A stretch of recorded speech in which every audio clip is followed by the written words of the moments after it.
magacaygu waa Najiib Aadan Najiib waxaan ka mid ahay macaamiisha MyBank Limited.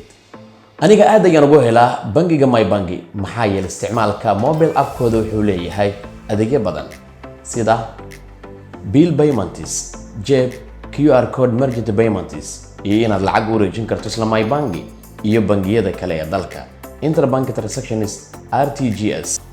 waxaan kaloo aad ugu helaa MyBank sahlanaanta adeegyadooda iyo soo dhaweynta macaamiisha.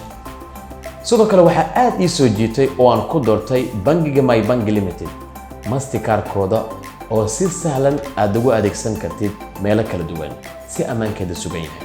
waxaan sidoo kale ku doortay MyBank inuu yahay bangigii ugu horreeyay dalkeena ka hirgeliyay adeega Mastercard e-commerce kaas oo ii sahlay inaan si fudud wax ugu iibsado hab online ah. MyBank Limited, mar kasta, meel kasta.